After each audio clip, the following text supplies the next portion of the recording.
when is it acceptable to draft Kelce? 1.06 after Devontae Adams? Andrew, let me ask you, when is the earliest you would draft Travis Kelce?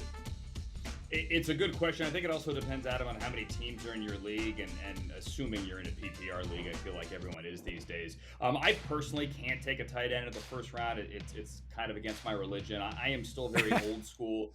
I guess I'm the Costas of fantasy. I still need running backs and running backs and running backs all the time. Like, you can't take me out of my curmudgeon ways. But considering, and I realize this year is a little bit different, and it's seemingly, with Kyle Pitts and more tight ends coming into the league, the tight end field expands every year. If you are of the mindset that I'm going to take my tight end, I'm not going to worry about him, I know I have the elite player here, a handful of elite players. I have one of those guys, and it's going to help you sleep easy at night to take him in the first round. Go for it. To me, he's more of a second round pick.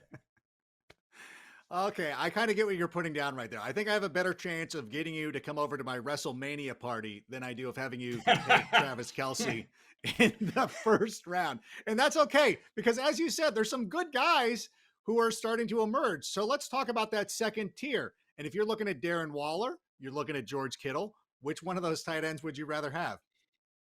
I know this sounds insane, I would probably go Darren Waller, only because the 49ers will eventually have some turnover at quarterback this year. I don't know when it's going to happen. Now, a tight end could be a rookie quarterback's best friend. I'm not suggesting he's going to have a bad year in San Francisco. We know what Kyle Shanahan likes to do with his tight ends. But I also think that Darren Waller is an ascending player. I got the chance to see the Raiders up close a couple of times in the preseason. The first time we went there for inside training camp, Waller was still not practicing, but the Raiders, to a man, want to remind you, we had a top 10 offense last year.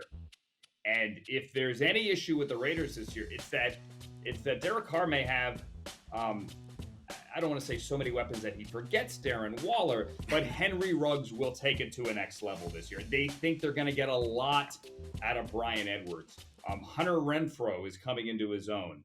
Darren Waller is still the number one target, but I believe he's an ascending player, so he would be my guy over Kittle.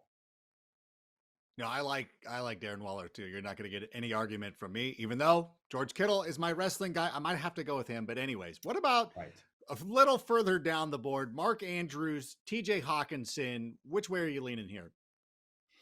Now, TJ Hockenson, like on the top 100 on NFL Network, was higher than like Tre'Davious, like some huge, big name, all pro players. And yeah, I was listening to the radio this morning, and someone in LA asked, who is the Lions' best player?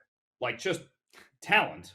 Who is the Lions' best football player? And I think there's some votes for Frank Ragnow. I think you're going to get a lot of votes for TJ Hockenson as well. Yeah. I just don't know yet how Anthony Lynn and Jared Goff and that offense are going to look. I would say that he's probably not the safest pick, but I do think he's going to have a good season. Mark Andrews, though, you can't go wrong. I mean, no matter how many times Lamar Jackson is going to turn it around this year. He's going to throw outside the numbers, and Rashad Bateman this year really is the answer. Well, now he's hurt, but don't believe what you've said in the past. It's not the receivers, or rather, it's not Lamar, it's the receivers. Mark Andrews is always going to be that guy. He is Lamar's safety blanket, and he's going to put up huge numbers.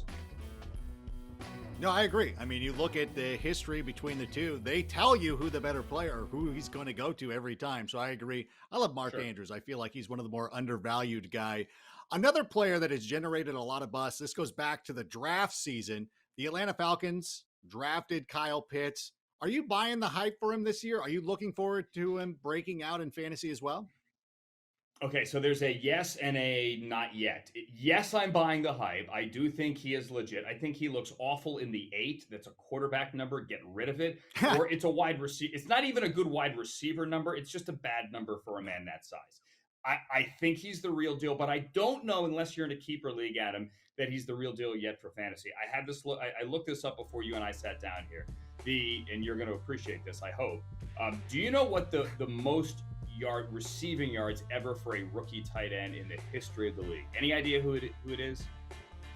Tony Gonzalez, somewhere around 700 yards. It's a really good guess. It's not. It's just over 1,000. It was Ditka.